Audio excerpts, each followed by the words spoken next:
Roman Reigns has a mystery attacker, Kevin Owens continues to flourish with the stunner, and Trish versus Charlotte is official. Your full SmackDown Live review starts right after this. Check out shoptofind.com, and you can find what you're looking for. And there's a wide range of products from health and fitness to car parts, beds, furniture, and even fashion, home and garden, tools and hardware, toys and games. It's a new simple shopping search site to help you find products listed by smaller retailers. All you have to do is type in what you're looking for, and it will shoot you to where you want to be. All retailers that are listed also provide phone and mailing addresses and, of course, have secure sites.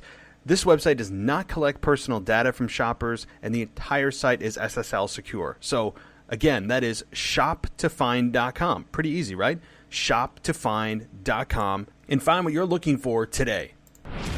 Welcome to the WWE Podcast, your place for the most passionate wrestling analysis on the web. Just turn Roman heel. What is WWE waiting for? When other wrestling podcasts put you to sleep, you can count on the WWE Podcast to keep you engaged and asking for more. I've been watching wrestling for over 20 years, and that was one of the best matches I've ever seen. This is unlike any other wrestling analysis. So without any further delay, let's get the show started right now. Welcome to the WWE Podcast. Thank you for joining me. This is your SmackDown Live review for July 31st, 2019, the very last day of July. And SmackDown Live emanated last night, July 30th, from Memphis, Tennessee, Jerry the King Lawler's hometown. And he held King's Court, and Trish Stratus was his guest. And if you didn't already read the rumor mills, or really accidentally be spoiled by the show from last week, you would have seen Charlotte's interruption coming as absolutely no surprise. And so Charlotte versus Trish is official for SummerSlam. And, I'm going to start there. I want to start there because I think this segment over-delivered for me. If you listened to my show a few weeks ago, you would have, even last week, I believe I covered this topic of Trish possibly facing Charlotte at SummerSlam to keep Trish off the mic, to keep her far, far away from the microphone like she's allergic to it. And the reason for that is she's never been a great talker, and she was exposed greatly, just as Lita was on the mic when they faced Alexa Bliss on the mic, going into a program with her. And it was terrible. It was just awful with her and Mickie James, just demolishing those two. And those two, Lita and Trish, having almost no retort, nothing of substance to come back at the heels with. It was just painful to watch. This past week, I was pleasantly surprised by Trish. She's never been a super energetic promo, never a great A+ go home promo. From Trish, where her strengths lie is in her quiet anger, in her small inflections in her voice, her body language. That's where Trish thrives, and that's where she thrived this past SmackDown Live last night. I think that they did a very good job. If her lines were scripted and Trish memorized them, I couldn't tell. She did a great job of making them feel as authentic as possible during that exchange with Charlotte. And Charlotte, who's 9 times out of 10 on top of her game, and I don't feel like needs a whole lot of guidance during promos. At least that's my perception over the long haul here, over the large sample size, and looking at Charlotte's career as a whole. I don't feel Charlotte has ever really needed somebody to script her promos, and she's more of a bullet point kind of gal. At least that's my perception. And with Trish, I don't think she's as quick-witted and quick on her feet as Charlotte and some of the other women on the roster. So her promo that was written was well written, and I think it was probably the result of Trish sitting down with a writer and creative and saying, hey, Trish, what would you say? Instead of just having a writer tell Trish or what she's going to say, or Vince telling Trish what she's going to say, it felt like it was from Trish, but memorized from Trish, which is totally fine with me. The line about how there would be no trail to blaze if it wasn't for me and Lita and Jacqueline and Ivory, and she named off a couple of others. Like, that was a good line. She felt very confident in her line. She didn't stumble or stutter. That was very good. I want to talk about this segment because I saw it coming. If you guys read the rumor mills again, it was pretty obvious that this was going to happen, and that's fine. I think this match is somewhat of a dream match when you think about it. You know, beyond the surface of they're both blondes. Okay, we need to get past that. They're both blondes, yes, but they are connected in a much stronger way. And both women are poised and positioned and perceived as the leaders of their generation of women. And Trish, when she was the leader of the women back in the early 2000s to mid 2000s, she brought credibility back to the women's division that had all but, as Charlotte said on Tuesday night, had just been models in their underwear, which is true. But Trish and Lita and a few others that actually added credibility and legitimacy and watchability, to be totally frank with you, to that women's division at the time, 15 years ago. She was the face of that division of credibility. She wasn't the Christy Hemis of the world or the Kelly Kellys of the world that were just there for eye candy and early prepubescent boys and teenage boys to go goo-goo and gaga over with their jaws hanging out. And even though, I was part of that exact demographic during that sexualizing of the women's division at the time, I still wasn't into that piece of it. Like, as much as my brain was wired to say, oh my God, look how hot she is, I was still interested in watching a wrestling show for watching the wrestling piece of it. It felt like the women's division back in that time was more of a built-in bathroom break without actually labeling it as a bathroom break. And it was Trish and Lita, again, and many others, that actually added to the watchability of the product to make you actually care about the matches and not just have bra and panties matches, gravy bowl matches, pillow fights, live sex shows with Edge and Lita or whatever it was at one time. It was Lita and Trish who led the pack. So that's Trish's very quick, very brief description of what she meant to her division when she was on top. Charlotte, in the same way, is the leader in many ways, of many fans' eyes, the top of the food chain when it comes to the WWE women. And yes, Becky has the belt, okay? We understand that. Bayley has the Smackdown Women's Championship belt. But it still feels like Charlotte is the top of the food chain. I still feel that way. She's got a presence about her. Her size certainly helps. She's got the lineage. Her last name doesn't hurt. She just has all the credentials to be a Hall of Famer, a shoo-in Hall of Famer. I think she will be. I think Becky will be. I think Asuka will be. And Charlotte still has that feeling to her.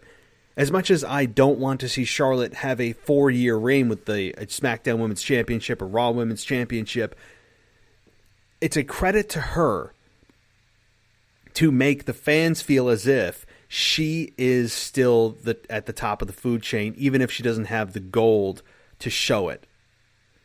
And so she, in many ways, is the leader of her generation. So it is quite a matchup when you think about it from that respect. And a dream matchup that I never knew I wanted, which is, hey, I think it's great. So credit to WWE, credit to Charlotte, and credit even more to Trish, who was on her game much more than she was the first time around with Lita in a tag team match. It was very well done, and I expect even more anticipation and build next week, maybe with what they did this week with Kofi and Randy Orton, and having that not physical interaction or face-to-face interaction, but rather having that backstory to build from. You guys are all about telling stories. Here's a great way to do it. Pull on the history of both women. Try to parallel both women's careers. Not that they were identical, but show the similarities. Show that this is a dream match. Show us. I think it's easily doable. Beyond the fact that, they're both blonde and they were both at the top of their game. Let's dig a little deeper than that, folks. Let's dig a little deeper. There's more to it with some of the items that I just outlined. So, all right, moving on to some other items from SmackDown Live. Kevin Owens defeating Drew McIntyre after delivering not one, but 2 stunners to Drew McIntyre. And one was on the desk, the announcer's desk, which didn't really put him down. It just kind of made him stumble into the ring to then just get a second stunner, and Kevin Owens gets the win. Kevin Owens is on quite a roll right now. Shane McMahon at the top of the show said that he's not going to be there to the depression of everybody in the arena. Of course, that was not the case, and Kevin Owens came out and basically played up that we don't know how we're going to get through the show without you, Shane, and just sarcasm to the max. But I think it was delivered well. And having Shane McMahon not there, while I understand that it's a real issue for fans that Shane McMahon has been on TV more than a lot of the more deserving stars, and that's a legitimate gripe, which they're bringing it into the forefront and making it a storyline that's real. Always best when they do that. I think this still could have been an opportunity for Shane McMahon to get some of his heat back after 3 weeks in a row of being stunned approximately 46 times. It was a good opportunity for Shane to grab some heat this week and next week, leading into their match at SummerSlam, in which I don't think there's a person on this earth that believed Kevin Owens is going to lose. Which also scares me at the same time, because all these matches that appear to be locks for who's going to win and who's going to lose always scare the hell out of me, particularly on large pay-per-views. And this is one of their big 4 pay-per-views. So will I bet the farm on it? No. But would I have a friendly bet with somebody? Yes, sure. And that's why this match, although it's appearing to be a foregone conclusion, does still scare me just a bit with Vince McMahon's erratic booking at times to just swerve people. So, it was an opportunity missed while Shane McMahon came out and he said these things. It looks like from like an iPhone sitting backstage or home or wherever. It was a missed opportunity.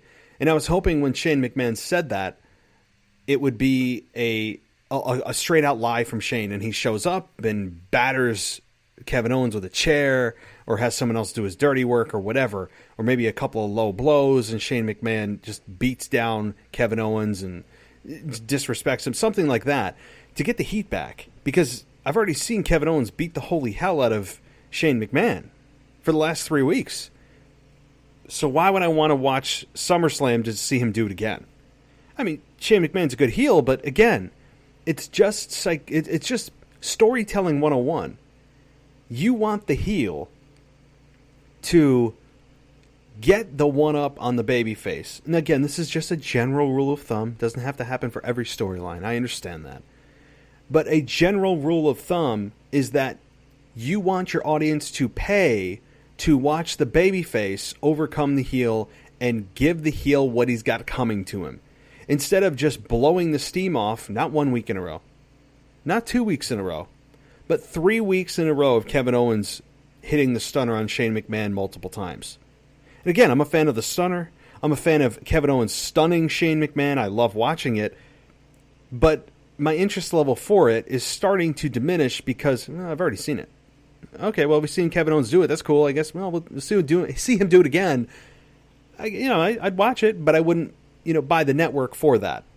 That's where the disconnect is. I think they went a little bit overboard with giving the fans what they want with Kevin. And I know they're trying to cement him as a babyface, cement the stunner that they're trying to use from the rub of Stone Cold using it for, my God, his entire career of being Stone Cold anyway. And I understand what they're doing, all that, but you want the fans to rally behind him from a beating. And hopefully we get that next week. It's only 1 week left to build. But to me, Kevin Owens needs to get his ass kicked. Because I want to feel like Shane McMahon deserves it again. I need to feel that way. And right now, I'm very indifferent towards Shane McMahon. And that's not how I want to feel going into the second biggest pay-per-view of the year. Okay. But in general, that Drew McIntyre match, man, it's always clear the couple of weeks before a pay-per-view who WWE has in their sights of where the roster lies in terms of pecking order. And when you put Shane McMahon, or you put Kevin Owens against Drew McIntyre, and Kevin Owens wins clean, boy, that's telling. Because Drew McIntyre, since his return, I think has been one of the best heels on the roster. Period. Both brands, if there is even a brand split anymore. I would say the entire company, Drew McIntyre, has the most believable promos. He's right up there with Samoa Joe. He has the look. He has the mean streak. And they just keep blowing it off. Blowing it off. Blowing it off. And having Drew lose the big match. Lose the big match. Whether it's Roman Reigns, now it's Kevin Owens. I mean, I think it's damaging his character to a point where I don't know if they can come back quickly. There's no quick fix for the damage that has been done to Drew McIntyre's credibility at this point. I don't think it's irreparable. It's just not going to be one of those, well, he'll win a couple of weeks in a row and the fans will be back with him and he's believable as this unbeatable heel. I just don't feel that. And again, it could be repaired in probably a couple of months and he could be a legitimate contender and we'll forget all of these losses that he's had over the last few months since WrestleMania, really. But it's going to take some repair, and I don't like seeing Drew McIntyre lose clean because there's so much good that's undone when it happens. Just so much. I just see so much potential in Drew McIntyre. I just love his entire look, and I love to hate him. That's a compliment. That's good heat. That doesn't mean, I'm going to cheer him because he's a good heel. No. I would still boo him. I still want to see him get his ass kicked. I just think he's a very good heel. He makes me feel the emotion of anger. That's what heels do. Good heels do. So, okay. Moving on to the next topic from Smackdown Live. And I briefly touched on it earlier. And that's the Randy Orton and Kofi Kingston video. The video package they did. And mostly good here. Of course, you guys know I have some critiques. I can't be real with you guys if I don't give you critiques. I just wanted to let you guys know I don't do critiques to sit here and bitch about the product. I do it because I love the product and I want to see it improve, and here's how you can do it. I don't try to poke holes in every storyline or every flaw in production. But WWE has been around for long enough to know that there are certain silly mistakes that should just not be happening in terms of plot holes and production and camera angles that shouldn't be there that make no sense. They've been in the game long enough that they should be held to a very high standard. And they just either get sloppy or don't care, or just lean on the old notion, wow, we're sports entertainment, we're not wrestling. So it doesn't matter. Fans don't care. They know we're just entertainment. But you guys understand wrestling is the entertainment, right? Yeah, all right. So the good about this promo, the good about this backstage pre-taped video package was Randy Orton saying more than just the three most destructive letters in all of sports entertainment. Although he did end with that. We all know what they are. I'm not even going to say them because it's said too much. But it was good. We got some context. Randy Orton talking about so let's start in 2009 and listing off his accomplishments in 2009. He said he was already a Royal Rumble winner. He was already a world champion, a WWE champion, one of the longest reigning Intercontinental champions, and all he had to do was be Randy Orton. And while he was doing that, Kofi Kingston was faking a Jamaican accent. And he was not Randy Orton. And he just ran down Kofi. It felt real. It felt legitimate. it was, again, it's always nice to hear Randy Orton speaking a little bit more from the heart rather than from the sheet of paper he was given a couple hours earlier to memorize his lines. Randy Orton felt more authentic here than usual. It was good to draw on that backstory. You have 10 years of a backstory. It's just very good to, once in a while, move away from the typical in-ring promo. This particularly helps Brock Lesnar. I believe Randy Orton and Brock Lesnar did this same thing when they met at SummerSlam, where they both had their say individually about the other one, that they went to OVW and they were brought up in 2002, and that their differences stopped there. And we all know what happened in that match, which is still to this day talked about as, did Brock Lesnar purposefully bust open Randy Orton? Was it part of the script or was it not?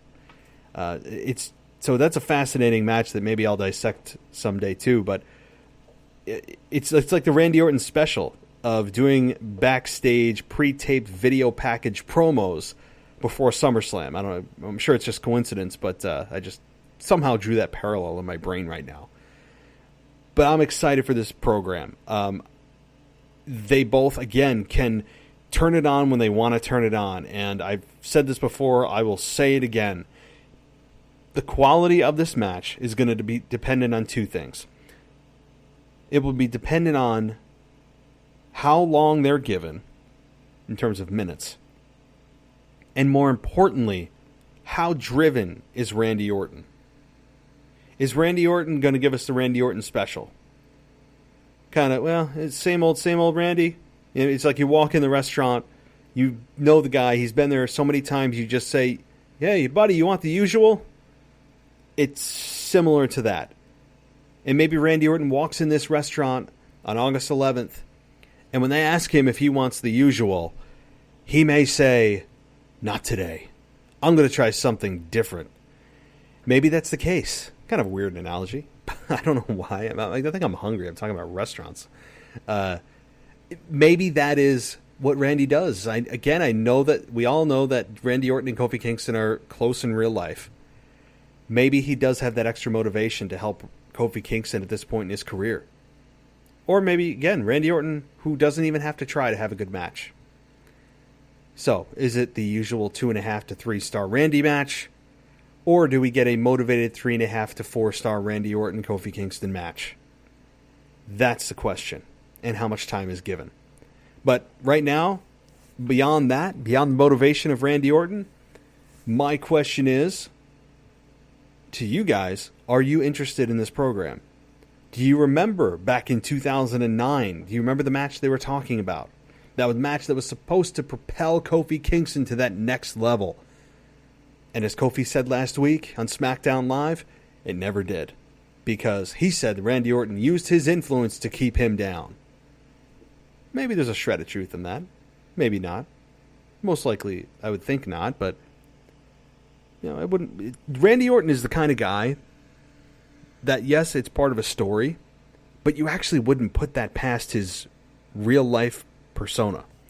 And I don't know, for better or worse. But the one thing, again, I told you guys there's a critique coming here, and that is Kofi Kingston. Immediately following that very good video package that got me much more interested in this program, you have Kofi and Woods and Big E backstage smiling, making jokes, talking about their usual shtick, and doing the aww, and Big E does his little thing, and Kofi comes out smiling. Like,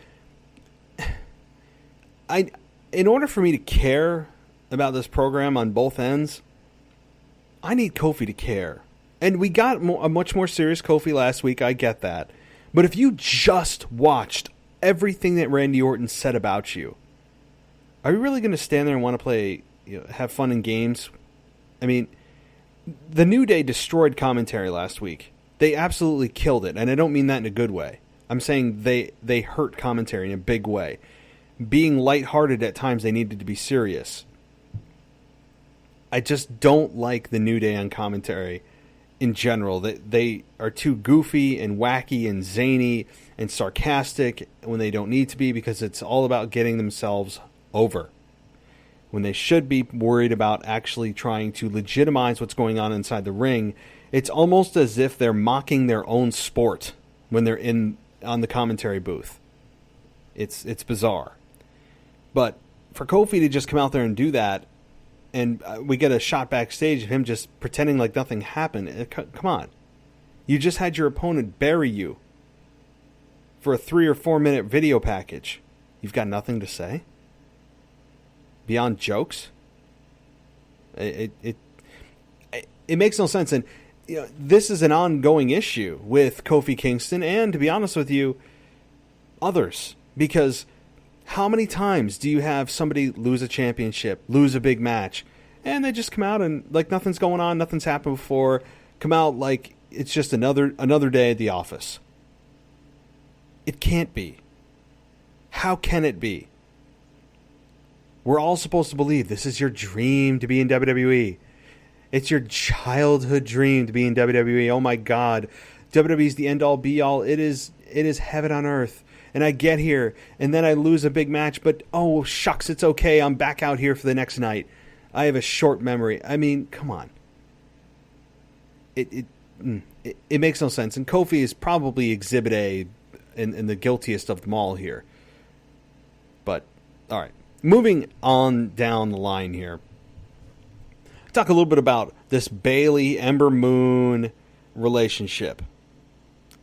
Now, Ember Moon ended up losing to Alexa Bliss this past Tuesday night on Smackdown Live.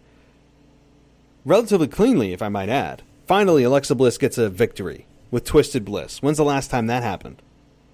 So it was nice to see Alexa Bliss get a victory and get her career and her win-loss record back on track.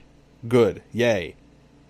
And yes, we all know that eventually Nikki Cross and Alexa will split. We all know. But until that happens, this duo I'm enjoying. I think they have good chemistry.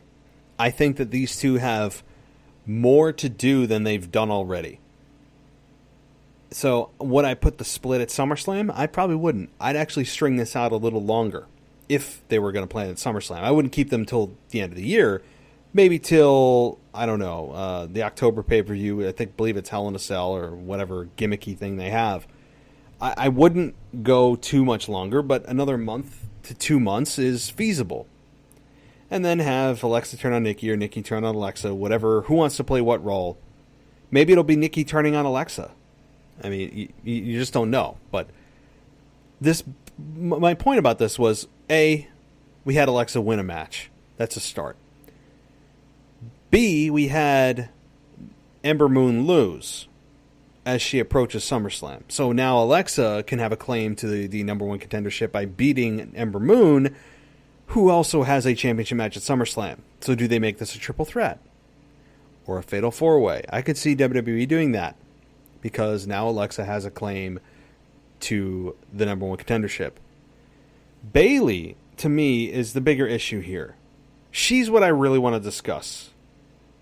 Because Bayley has been floating out there in purgatory ever since she won the Women's Money in the Bank ladder match, cashed in the Women's Money in the Bank briefcase, and became a SmackDown Live Women's Champion, defeating Charlotte after she defeated Becky Lynch.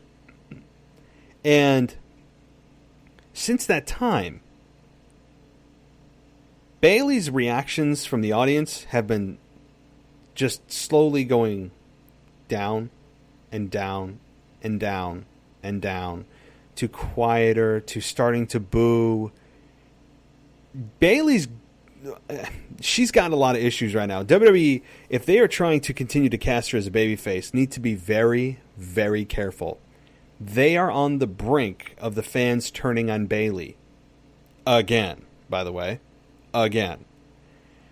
I don't know if you're going to put your finger on something, I don't know if it's the fans who are just tired of the act, tired of the side ponytail, of trying to relate to the young girls of, oh, look at, hey, you have someone to look up to. I can put my hair to the side too and make me younger. I'm just like you. I mean, I don't know. I think that has a little bit to do with it. She said she's done with hugs, and yet her LED board for weeks and weeks and weeks has still said and does still say, I'm a hugger. So, well, which one are you, Bayley? Really? She still has the Bayley buddies. Okay, I feel like I'm at a used car dealership every time I see those. I can't connect with the Bayley character.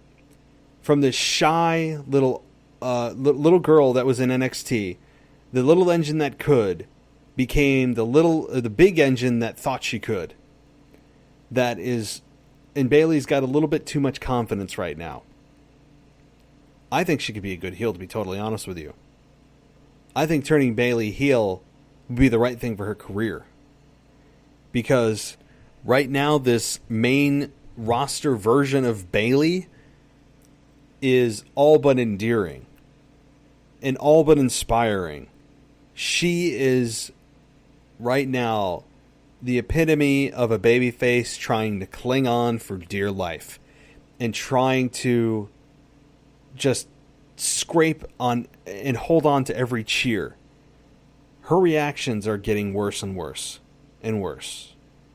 And again, I'm a fan of Bayley. I mean, I know when I'm being critical here, it's because I just think Bayley's miscast. I think that the welcome of her being a babyface has worn out its welcome.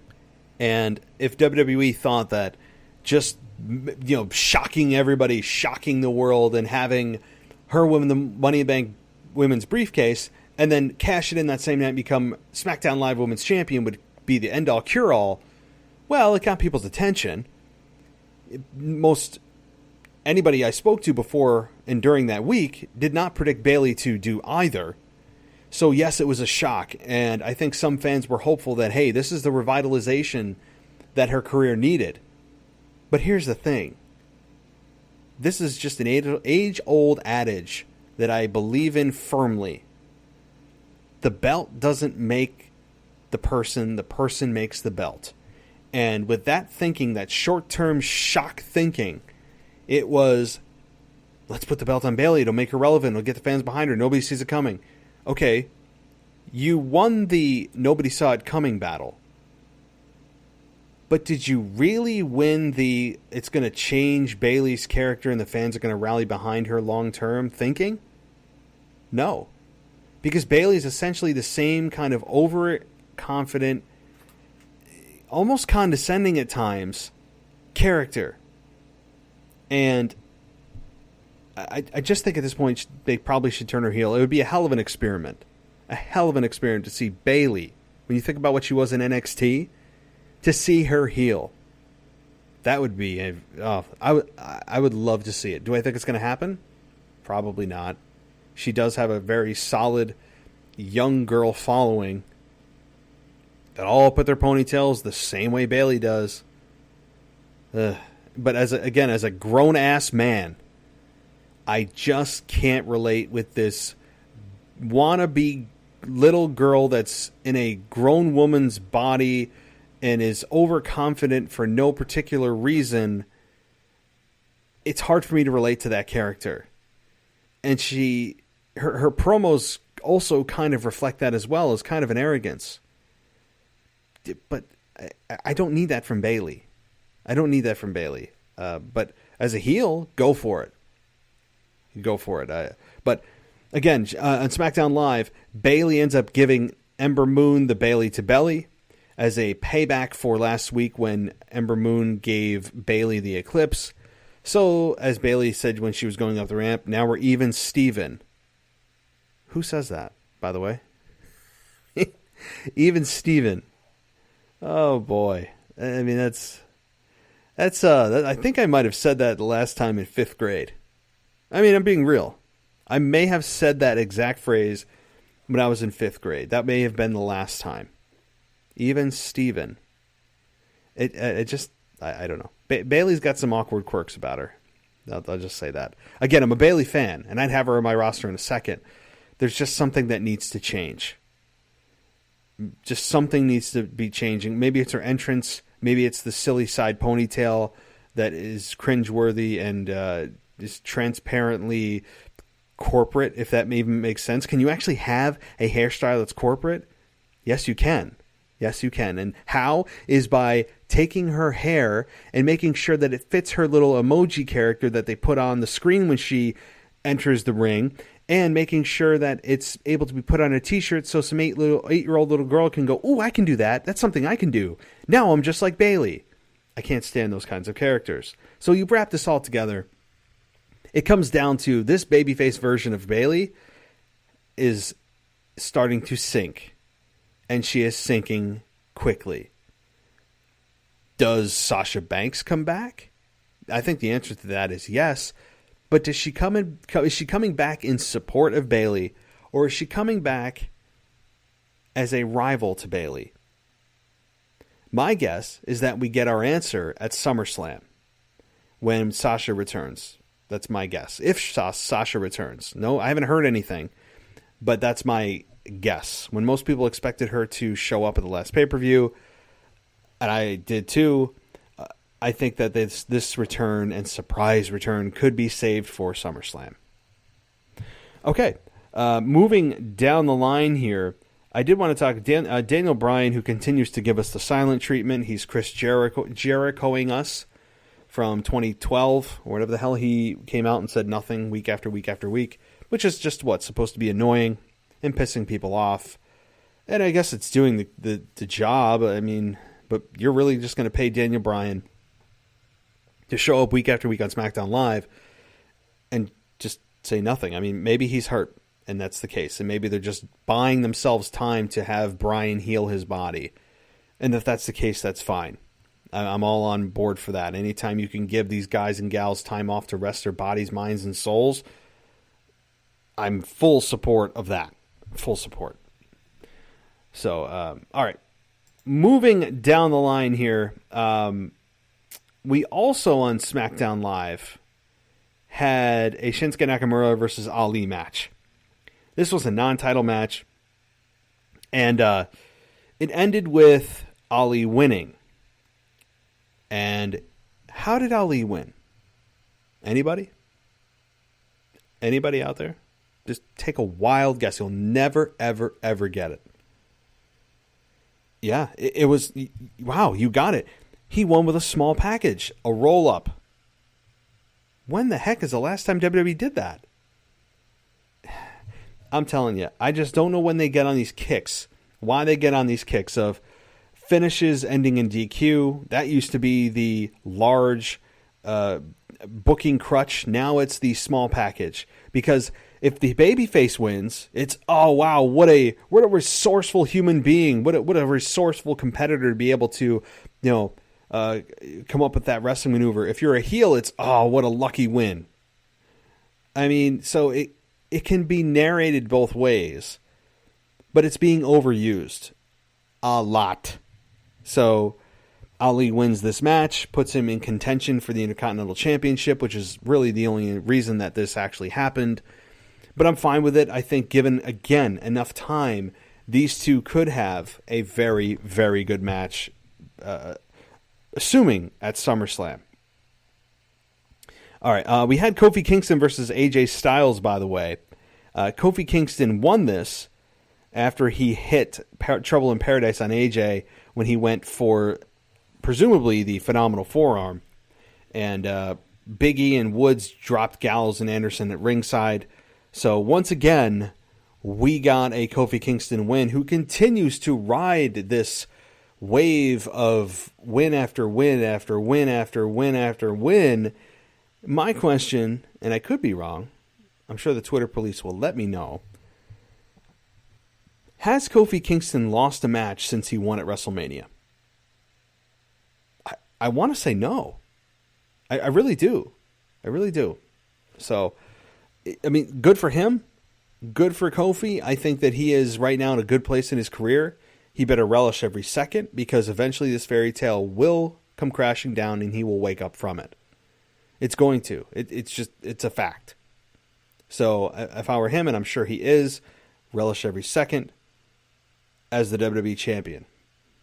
I really believe that. So, and SmackDown Live concluded with Reigns backstage arriving for an interview, but as he approaches, I can't remember her name, but the interviewer, a forklift comes out of nowhere and knocks something on top of Reigns. A bunch of speakers and equipment fall on him, and there were crew members who tried to rush to help him.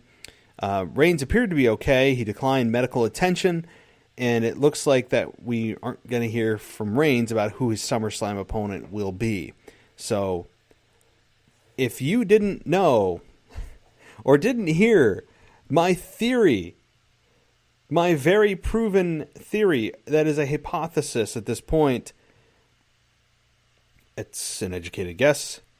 All roads lead to Roman Reigns. That is WWE's path of success. If you're lost, you don't know where to go with the booking, have no fear. Roman Reigns is here. All roads lead to Roman. And I explained it last night, so I'm not going to go into super depth about it again. You can go check out the show. But it's as if when Roman Reigns doesn't even have the belt, it's just purposefully that WWE is taking him out of there to try to get the fans to go, okay, well, he's not in the championship picture, so I don't care what he's doing. Yet he's in the main event of every show. He's the lasting image of both shows. He is oftentimes opening shows, although that has begun to change a little bit with the new management coming in of Paul Heyman and Eric Bischoff. But Roman continues to be the main event, which is the last segment of the show. So don't give me that Roman Reigns isn't being shoved down our throats, because he is in a different way. Nonetheless, with that out of the way, we have a mystery attacker for Roman Reigns. Many people suspected Samoa Joe. I don't think it is. Two reasons. One, we've already seen Joe call out Reigns, and Reigns has put him down on his back clean. Roman has stood tall against Joe. And we've already seen the payoff. Just as we've already seen the payoff of Shane and Kevin Owens. And number two, Roman Reigns, in Vince's eyes, needs a bigger opponent. So who is the one that actually dropped that equipment on Roman Reigns? Who could it be? I really don't have too many guesses. I'm throwing it to you guys. Tweet me at the WWE Podcast or send me an email at realwwepodcast@gmail.com. Let me know who you guys think and believe is the mystery attacker for Roman Reigns. It was an interesting way to end the show, but it just was, Roman's got to end the show, of course. He may not be the champion, but he's closing every show, so it's still WWE sending a message. Oh, don't worry, they'll send a statement next. Because if it's not a statement, it's a message to me. It's, God. Oh, God almighty. All right. The other thing I wanted to touch on, too, before I wrap the whole show up here is Aleister Black, who is now being challenged by Sami Zayn. We know that now. Aleister Black is, I don't know, I'm enjoying his character. He speaks differently. He enunciates differently. He looks different. His promos are done backstage in a dark room. When he speaks, you listen. He has the it factor with that. The matches he's had with Cesaro have been very good. And now, is this WWE turning him babyface because he's going to be facing Sami Zayn, who is arguably a hotter heel? A more hated heel, I should say. Is that what this is?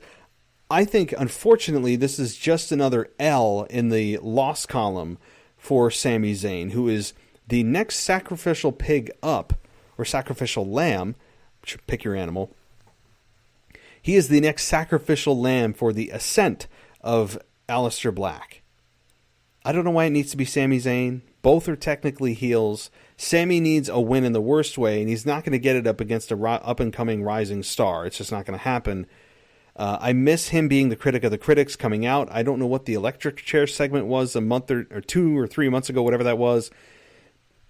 I miss him interacting with the fans and coming out and ripping us a new one. That's what I loved. He's the critic of the critics, so be the critic of the critics. I miss it. And Sami Zayn is very good on the mic, very good in the ring, underutilized to the max, and has so much potential. But right now he is on a hell of a losing streak. I think the only match he's won since he's returned has been the tag team match he had with Kevin Owens at I can't remember what pay-per-view it was. It might have been Money in the Bank, and they ended up winning. That's it. That's it, guys. Kevin Owens or Sami Zayn has not won a match since then. Really, it's scary, but it's true. I'm pretty sure on that one. All right, so that was SmackDown Live as a whole. As a whole, I think it was a very good show. Trish showed up to play. Roman Reigns has a mystery attacker, which we haven't seen that kind of a storyline in a while, which is nice. It adds intrigue. Anytime there's more questions than answers, and it leaves you wanting to know more, the show did its job. Certainly being 2 hours helps, but the flow of the show felt very natural. It didn't feel forced. It was, I think, a well-paced show. There was a lot of wrestling on the show. I like that. You had stars that normally aren't featured. Ali made his return. Sami Zayn stepping up to Aleister Black. Trish, again, she was very good. They set up that match for SummerSlam, and Kevin Owens continues his stunning ways, although I would look to see him get his ass beat down bad next week, which would make sense because, again, it's about building business. You're a business. You're not a charity. The best way to build business is to want to have fans want to pay to see your adversary get their ass handed to them. So I don't think that's a business model that is lost on anybody in WWE, but sometimes the obvious needs to be stated. It needs to be reminded. So, okay. Well, guys, thank you for joining me. I mean, it's always a blast to be here. And if you want to support the show, a couple of ways to do it, by the way. One, absolutely free. A couple of free ways. Really free ways if you're like, oh, I was looking for my money. No, I'm not. Actually, I'm looking for you to support the show. And how do you do that? You can just give me a quick 5-star rating and review on Apple Podcasts. Real easy. I'm not begging for it. Just if you have a moment, please do that. You can also head on over to my website at wwepodcast.com. On there, every show's there. And if you click on the Support the Show tab, there's an Amazon link there. In that Amazon link, all you got to do is click it. What does that do? It attaches anything you buy to the show. This doesn't add anything extra to your order. It doesn't cost you any more money. All it does is tell Amazon, hey, I went through the WWE podcast to make this sale. I'm going to give WWE podcast a percentage of the sale. That's it. Doesn't cost you anything extra, and it's a super easy way and quick way to help the show. So just head on over to the Support the Show tab and click on the Amazon banner. It's right there, and it'll bring you right to the Amazon site, and you do your shopping as normal. It's super easy, and I know that some of you have done it, and I really, really do appreciate it. So thank you so much for that. And again, we'll be working on an NXT podcast.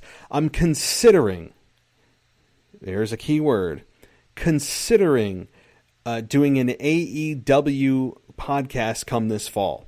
I understand the name of this show is the WWE podcast. I get that. This isn't just the pro wrestling podcast, which would cover any brand of wrestling. But at the same time, I think it'd be smart business to possibly go that route. Maybe we look at an AEW podcast.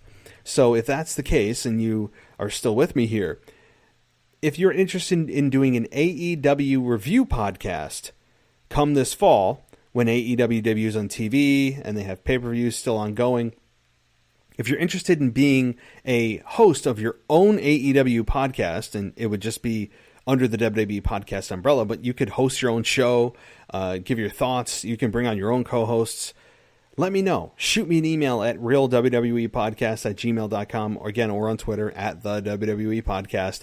I'd love to talk with you a little bit more and see if it's something that maybe we can come to terms on and get that show on the road for this feed. But again, it's just something in talk. But I am going to be, in the near future, getting an NXT podcast that it's not going to be in featuring me in any capacity. It's a completely new co-host that can do whatever the heck that they want to do, and so I think that'll be a good thing too.